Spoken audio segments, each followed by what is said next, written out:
नमस्कार, मैं अलीशा और आप देख रहे हैं न्यूज 24 मध्य प्रदेश छत्तीसगढ़। राजस्थान में कांग्रेस के महामंथन की आज से शुरुआत होगी। उदयपुर में आज से 3 दिन कांग्रेस का चिंतन शिविर चलेगा और कांग्रेस ने इस कार्यक्रम का नाम नव संकल्प चिंतन शिविर दिया है।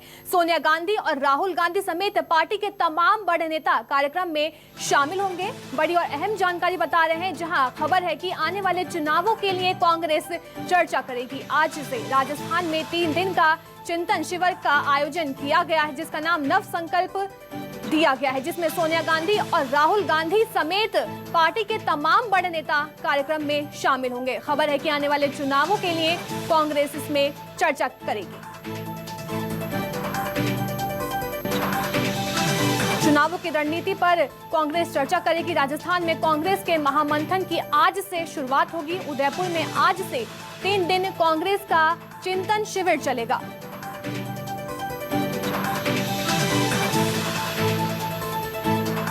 मेरे सहयोगी राकेश चतुर्वेदी भोपाल से हमारे साथ लाइव जुड़ गए हैं। राकेश जी, उदयपुर में आज से 3 दिन कांग्रेस का चिंतन शिविर चलेगा। क्या कुछ पूरा कार्यक्रम रहने वाला है 3 दिनों तक, और कब से, आज ही किस समय से शुरू किया जाएगा?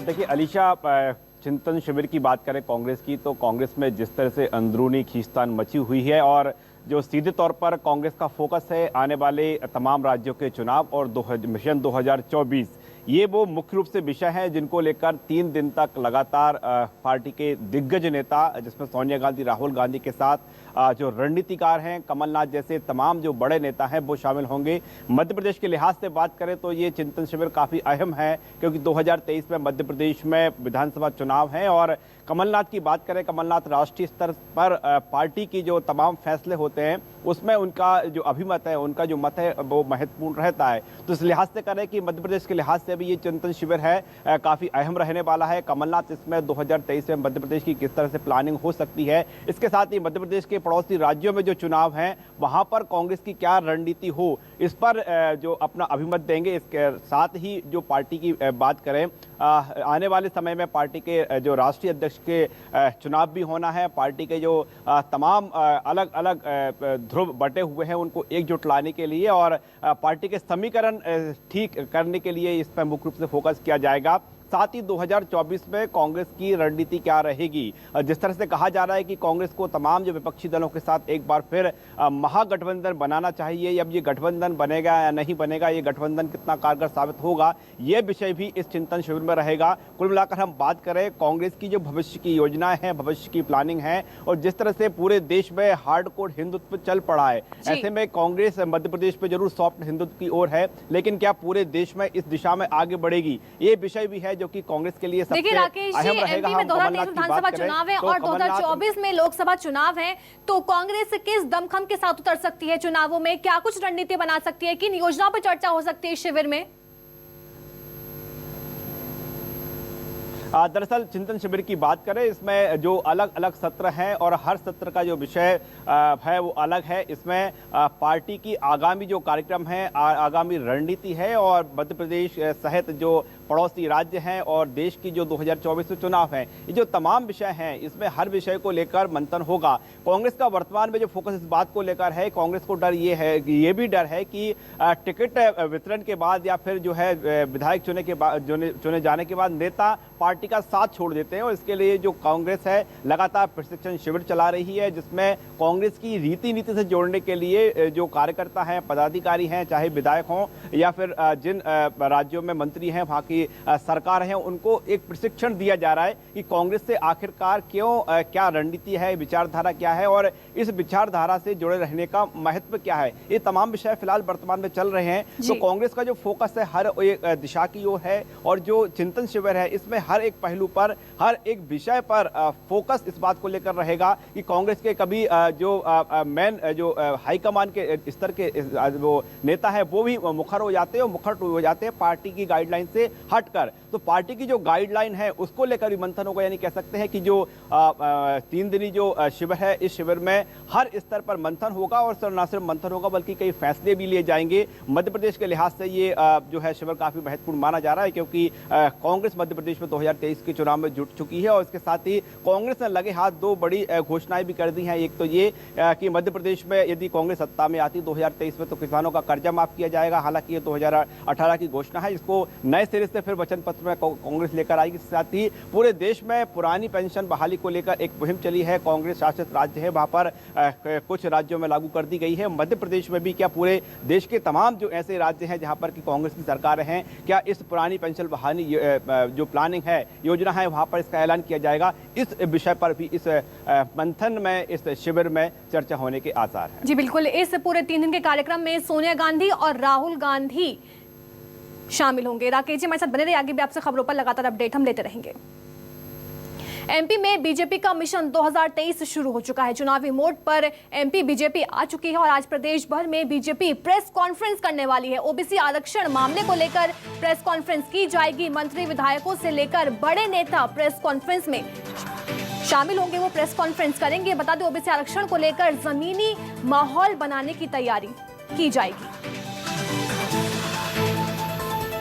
मेरे सहयोगी राकेश चतुर्वेदी लगातार हमारे साथ भोपाल से बने हुए हैं। राकेश जी, अब 2023 के एक्टिव मोड में एमपी बीजेपी नजर आ रही है और आज बीजेपी प्रदेश भर में प्रेस कॉन्फ्रेंस करने वाली है। क्या कुछ मुद्दे रहेंगे इस प्रेस कॉन्फ्रेंस में? अलीशा, प्रेस कॉन्फ्रेंस की बात करें तो एकमात्र मुद्दा है ओबीसी आरक्षण। दरअसल संवैधानिक रूप से जो नगरीय निकायों में, पंचायतों में ओबीसी आरक्षण चलाने की मुहिम सरकार चला रही थी, सुप्रीम कोर्ट से उसे झटका लगा है। लेकिन इस बीच जो रास्ता निकाला गया है बीजेपी की ओर से कि जो 27% से अधिक टिकट ओबीसी वर्गों को दिए जाएंगे, इस तरह से आरक्षण का लाभ दिया जाएगा। अब मध्य प्रदेश में जो कांग्रेस है सरकार पर हमलावर है, बीजेपी पर हमलावर है, बीजेपी सरकार कांग्रेस पर हमलावर है और ये आरोप लगाया जा रहा है कि जो 27% ओबीसी आरक्षण का मुद्दा संवैधानिक रूप से लागू नहीं हो पाए, इसमें एक दूसरे को दोषी ठहरा रहे हैं। अब बीजेपी आज जो प्रेस कॉन्फ्रेंस करने वाली है उसमें मध्य प्रदेश के हर जिले में मंत्री, विधायक, जो बड़े नेता स्थानीय है वो एक प्रेस कॉन्फ्रेंस करेंगे और ये बताने का प्रयास करेंगे कि दरअसल जो संवैधानिक रूप से अभी तक ओबीसी आरक्षण लागू नहीं हो पाया उसके लिए कांग्रेस जिम्मेदार है। और जिस तरह से बीजेपी लगातार बार बार कहती आई है कि कांग्रेस कोर्ट गई थी और कोर्ट जाने के कारण ही ओबीसी आरक्षण का लाभ ओबीसी वर्ग को नहीं मिल पा रहा है, ये जो आरोप है इस आरोप को एक बार फिर नए सिरे से रखा जाएगा।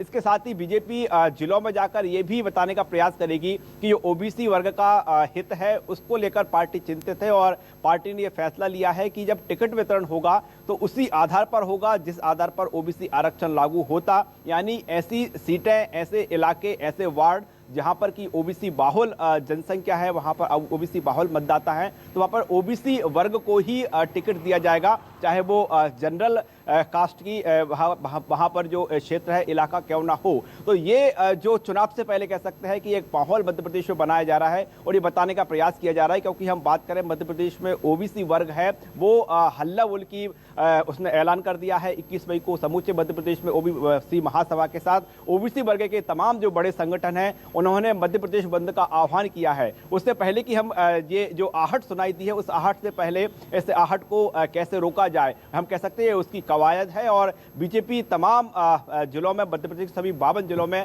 आज प्रेस कॉन्फ्रेंस करेगी और ओबीसी वर्ग को ये बताने का प्रयास करेगी कि ओबीसी वर्ग के जो हित हैं उसको लेकर बीजेपी चिंतित है और उसी के तहत जब चुनाव होंगे तो उसको टिकट वितरण उसमें किया जाएगा। देखिए, सुप्रीम कोर्ट के फैसले के बाद कांग्रेस और बीजेपी में आरोप प्रत्यारोप का दौर तभी से चल रहा है। अगर हम तैयारियों की बात करें तो बीजेपी की क्या कुछ तैयारियां चुनावों को लेकर अब तक?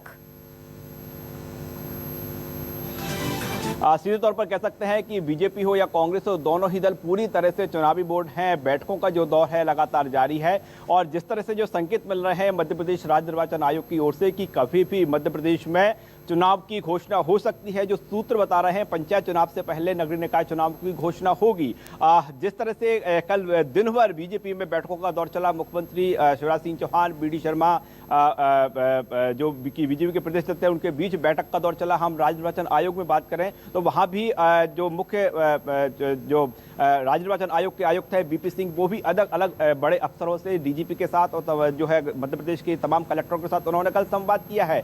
बीजेपी भी उसी मोड में है और ये कहीं ना कहीं कल जब मुख्यमंत्री शिवराज सिंह चौहान ने वीडियो कॉन्फ्रेंस के जरिए पार्टी के बड़े नेताओं के साथ बैठक की थी, तो शिवराज सिंह चौहान ने खुद कहा था कि अब हमें चुनावी मोड में आ जाना चाहिए। ये जो संकेत है इस बात का बता रहे हैं कि मध्य प्रदेश में जल्द चुनाव होने जा रहे हैं। बीजेपी की तैयारियों की बात करें तो बीजेपी में जो तमाम जिलों की अभी जो बैठकें हुई थी, जिसमें हर जिले की कोर कमेटी के साथ बैठक की गई थी, तो कहीं ना कहीं उसकी हम कह सकते हैं जो बैठकें हुई हैं। जी बिल्कुल, एमपी बीजेपी आज प्रदेश भर में प्रेस कॉन्फ्रेंस करने वाली है और ओबीसी आरक्षण के मामले को लेकर प्रेस कॉन्फ्रेंस की जाएगी। राकेश जी बने रहिए, आगे भी आपसे खबरों पर लगातार अपडेट हम लेते रहेंगे।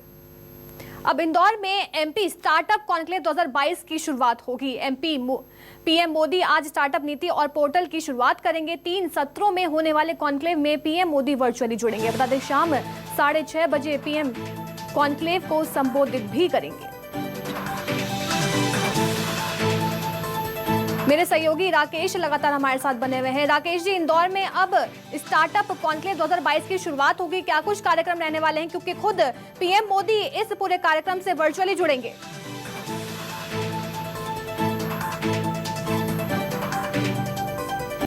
मध्य प्रदेश के लिए बड़ी खबर है। मध्य प्रदेश के जो तमाम स्टार्टअप है और जो हमारी युवा पीढ़ी है उसके लिए सबसे बड़ी खबर है। मध्य प्रदेश में स्टार्टअप कॉन्क्लेव 2022 जो है आज शुभारंभ होगा और इसमें जो बात करें तमाम जो बड़े दिग्गज हस्तियां इन्हें कह सकते हैं वो इस स्टार्टअप में शामिल होंगे, जिसमें उद्योग क्षेत्र से जुड़े हुए लोग, शिक्षा क्षेत्र से जुड़े हुए लोग, ऐसे साथ ही जो नए उद्योगपति बनने जा रहे हैं, युवा पीढ़ी है, वो इसमें शिरकत करेंगे। कार्यक्रम में मुख्य रूप से जो सबसे अहम बात इस बात को लेकर है कि मध्य प्रदेश में आज नई स्टार्टअप नीति है वो उसकी घोषणा सरकार करेगी।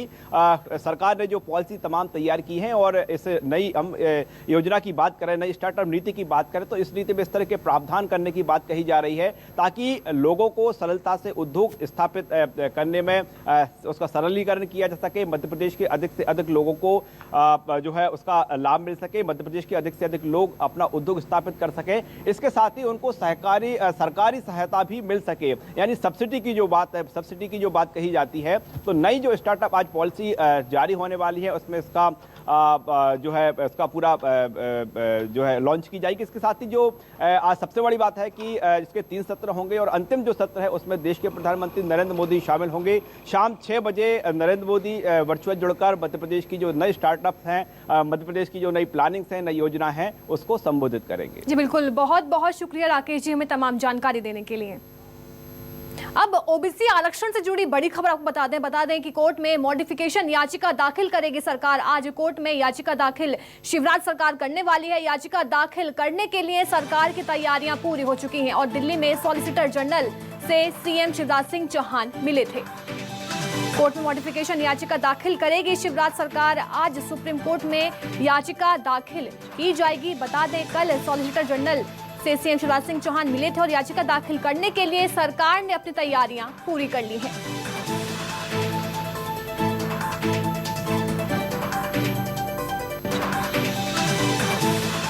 ओबीसी आरक्षण से जुड़ी बड़ी खबर है, जहां कोर्ट में मॉडिफिकेशन याचिका दाखिल करेगी सरकार। आज सुप्रीम कोर्ट में याचिका दाखिल करेगी शिवराज सरकार, जिसको लेकर तैयारियां सरकार की पूरी हो चुकी हैं।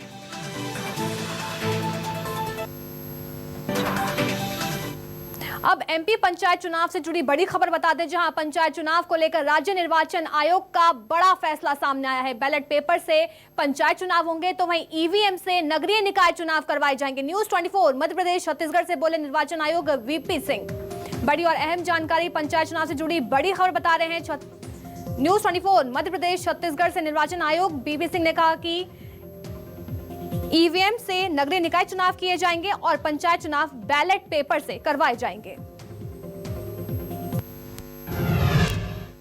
तो नगरीय निकाय चुनाव का बिगुल बज सकता है। आज राज्य निर्वाचन आयुक्त बीपी सिंह साहब ने मध्य प्रदेश के सभी कलेक्टर्स की मीटिंग ली है। आयुक्त महोदय हमारे साथ मौजूद हैं। सर, आज फिर मीटिंग हुई है, क्या कह सकते हैं कि अब चुनावी मोड की ओर हम बढ़ गए हैं आगे? बढ़ी गए। जिस समय माननीय सुप्रीम कोर्ट का आदेश आया उसी समय बढ़ गया। अभी सर आज आपने मध्य प्रदेश के सभी कलेक्टर से चर्चा की है। जैसे आपने पहले भी कहा था कि पंचायत चुनाव तो हम तत्काल करा सकते हैं सर, माफ़ कीजिएगा, नगरीय निकाय चुनाव पहले करा सकते हैं सर। पंचायत चुनाव की बात करें तो कहाँ किस स्टेज पर हैं अभी? पंचायत चुनाव में थोड़ा सा कुछ चीज़ें बाकी हैं, तो उनकी पूर्ति की जाएगी और समय से चुनाव डिक्लेयर किया जाएगा। सर क्या दिशा निर्देश दिए आज मध्य प्रदेश के कलेक्टर्स को? कोई नई बात नहीं है। कलेक्टरों के साथ हम कई बार ये कॉन्फ्रेंसिंग कर चुके हैं, कई बार हम चुनाव के करीब आ चुके और सारे निर्देश उन्हें दे चुके। पंचायत के तो हमने चुनाव ही डिक्लेयर कर दिए थे, उसमें भी बहुत विस्तार से उनसे चर्चा की थी। तो सभी कलेक्टरों को पता है कि उन्हें क्या करना है, वही केवल उनको रिमाइंड किया गया और ये बताया गया कि वो अपने स्तर से अपने ज़िले की तैयारी की पूरी समीक्षा कर लें, उन डिटेल्स के बारे में जो उन्हें पहले से दी गई हैं, समीक्षा कर लें और करके देख लें कोई कमी तो नहीं है और कहीं पे हमारी हेल्प की ज़रूरत तो नहीं। सर ये चुनाव हैं, ये ईवीएम से होंगे या फिर बैलेट पेपर से, इस कुछ स्थिति अभी स्पष्ट है? ये चुनाव जो अर्बन बॉडी है वो तो ईवीएम से ही होंगे, और क्योंकि अर्बन बॉडी के चुनाव कराने के लिए हमारे पास पर्याप्त ईवीएम है, पंचायत का चुनाव कराने के लिए हमारे पास पर्याप्त ईवीएम नहीं है, क्योंकि बहुत बड़ी संख्या है पंचायतों की। तो अगर हम ईवीएम से पंचायत चुनाव कराने जाएंगे तो हमें बहुत लंबा समय लगेगा, करीब करीब 3 महीने का समय लगेगा। तो अगर हम मतपेटी से चुनाव कराते हैं तो हम 1 महीने के अंदर वो चुनाव करा सकेंगे। 3 महीने जाने में पूरा बरसात बीच में पड़ जाएगा, तो ज़िले में जिन लोगों को इलेक्शन कराने हैं उन्हें बहुत ज़्यादा तकलीफ़ होगी। तो ये चीज़ ध्यान में रखते हुए निर्णय लिया जाएगा। सर हम समय सीमा तो आपसे नहीं पूछेंगे, फिर भी हम कह सकते हैं कि बहुत अब घंटे ही बचे हैं, कभी भी क्या ऐलान हो सकता है चुनाव का? ये हम इस बारे में कुछ आपको नहीं बता सकते, बट हम समय सीमा में करेंगे, इतना बता सकते हैं। तो ये थे राज्य निर्वाचन आयुक्त बीपी सिंह साहब। उन्होंने कहा है कि मध्य प्रदेश में कभी भी चुनाव का ऐलान हो सकता है, लेकिन समय सीमा नहीं बताई जा सकती। लेकिन एक चीज़ उन्होंने स्पष्ट की है, मध्य प्रदेश में जो नगरीय निकाय चुनाव हैं ईवीएम से होंगे, और हम पंचायत चुनाव की बात करें तो पंचायत चुनाव में राज्य निर्वाचन आयोग बैलेट पेपर मोड में जा सकता है। कैमरामैन लवनी सैनी के साथ राकेश चतुर्वेदी, न्यूज़ 24 भोपाल। तो वहीं राज्य निर्वाचन की तरफ से निकाय चुनाव ईवीएम से कराने के ऐलान के बाद कांग्रेस आग बबूला हो गई है। कांग्रेस का आरोप है कि निर्वाचन आयोग सरकार के दबाव में काम कर रही है और कांग्रेस का कहना है कि सरकार ईवीएम के सहारे चुनाव जीतना चाहती है। अगर निष्पक्ष चुनाव चाहता है आयोग तो मध्य प्रदेश में समस्त चुनाव पंचायतों के, नगरीय निकायों के पूरी तरह से बैलेट पेपर चुनाव कराया जाए, तभी निष्पक्षता से प्रजातंत्र की रक्षा हो सकेगी। पंचायत के चुनाव बैलेट पेपर से कराना धन्यवाद, लेकिन नगरीय निकाय के चुनाव, नगर निगम, नगर पालिका, नगर पंचायत के, ये भी बैलेट पेपर से कराए जाना चाहिए। यदि भाजपा वाले तुम ईमानदार हो, जो इस समय पूरे संपूर्ण देश में चल रहा है ईवीएम मशीन के खिलाफ, यदि तुम ईमानदार हो तो मध्य प्रदेश में बैलेट पेपर से चुनाव करा के दिखा दो। इससे दूध का दूध और पानी का पानी हो जाएगा कि किस तरह तुमने यूपी पे ईवीएम के जरिए कब्जा किया, कई राज्यों में देश पे तुमने ईवीएम के माध्यम से कब्जा किया है। तुम ईमानदार हो तो मध्य प्रदेश में नगरीय निकाय चुनाव और पंचायत चुनाव बैलेट पेपर से करा के दिखा दो। भोज यूनिवर्सिटी के कुलपति के खिलाफ शिकायत दर्ज की गई है।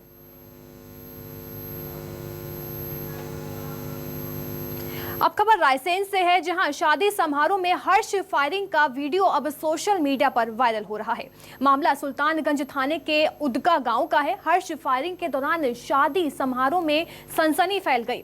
घटना का वीडियो वायरल होने पर पुलिस ने आर्म्स एक्ट में मामला दर्ज किया है। आरोपियों की निशानदेही पर पुलिस ने हथियार जब्त किए हैं और पुलिस ने 4 आरोपी को कोर्ट में पेश किया और कोर्ट ने आरोपियों को जेल भेज दिया है।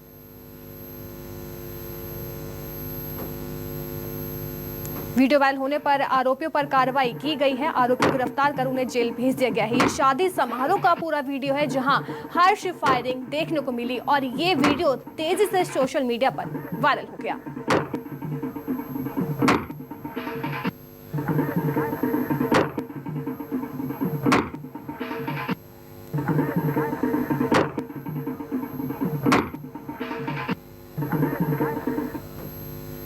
नीमच के मनासा क्षेत्र में पुलिस ने धोखाधड़ी और ठगी के मामले का पर्दाफाश किया है। मनासा पुलिस ने धोखाधड़ी करने वाले गिरोह का पर्दाफाश करते हुए 7 आरोपियों को गिरफ्तार किया है। दरअसल ऑनलाइन ठगी के लिए पहले बदमाशों ने एक मकान में ऑफिस और दूसरे मकान में अपना रहने का ठिकाना बनाया हुआ था। ठगों ने पैम्पलेट के माध्यम से विज्ञापन निकाला और क्षेत्र की दर्जन भर युवतियों की भर्ती की गई। इन युवतियों के माध्यम से लोगों को फोन कर हजारों रुपए इन्वेस्ट करने का लालच देते थे और अब तक कुल 50 लाख रुपए के ट्रांजैक्शन की बात भी सामने आई है। फिलहाल पुलिस इनसे पूछताछ में जुटी हुई है। मनासा पुलिस को एक ऑनलाइन फ्रॉड करने वाली गैंग को पकड़ने में सफलता मिली है। यह गैंग मनासा में एक मकान में किराए से कमरा लेकर के ऑपरेट हो रही थी, जिसमें इन्होंने एक विज्ञापन के माध्यम से मनासा क्षेत्र की कुछ लड़कियों को कॉलिंग करने के लिए रखा गया था। और लड़कियां जब कॉलिंग करके कस्टमर्स को शेयर मार्केट में ट्रेडिंग कराने के लिए ज़्यादा ब्याज और ज़्यादा प्रॉफिट दिलाने के लिए बात करते थे। अब खबर ग्वालियर से है, जहां नील गाय से परेशान एयरफोर्स हो चुकी है। बाउंड्री वॉल ना होने से स्टेशन में नील गाय घुस जाती है, जिसके चलते परेशानियों का सामना करना पड़ रहा है। बता दें 100 से ज्यादा नील गाय हैं जो एयरफोर्स के लिए परेशानी का सबब इस समय बनी हुई है। एयरबेस के रनवे तक नील गाय पहुंच जाती हैं और एयरफोर्स ने वन विभाग को इसके चलते परेशानी के चलते पत्र भी लिखा है। नील गाय को हटाने के लिए प्लान बनाने को कहा गया है और वन विभाग नील गाय को हटाने की प्लानिंग में लगातार जुटी हुई है।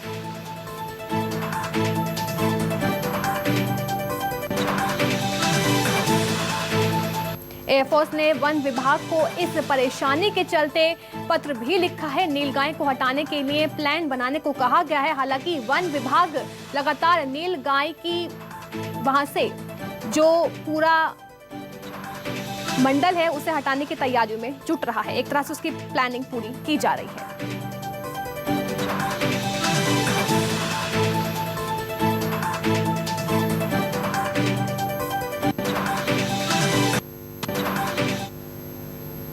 मुरैना के सबलगढ़ तहसील इलाके के 3 गांव में 50 बच्चे बीमार हो गए। बच्चों को उल्टी और दस्त की शिकायत के साथ ग्रामीण अस्पताल लेकर पहुंचे। वहीं 3 बच्चों को जिला चिकित्सालय के लिए रेफर कर दिया गया है। वहीं गांव में डॉक्टरों की टीम पहुंची और 18 बच्चों को सिविल अस्पताल में भर्ती कराया गया।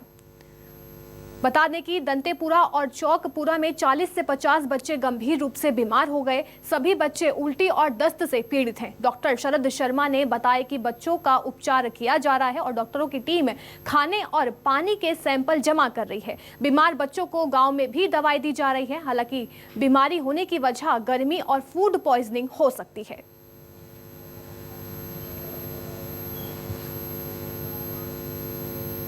बालाघाट के लामता थाना क्षेत्र में 9 साल के मासूम की खेल में दर्दनाक मौत हो गई। सागर कोसरे अपने घर में रस्सी से खेल रहा था और खेलते खेलते सागर के गले में फंदा लग गया और सागर ऊंचाई से जैसे ही कूदा, गले में रस्सी का फंदा लगने से सागर की मौत हो गई। परिवार में मातम पसरा हुआ है। लामता पुलिस मौके पर पहुंची और शव को बरामद कर हादसे की जांच शुरू कर दी है।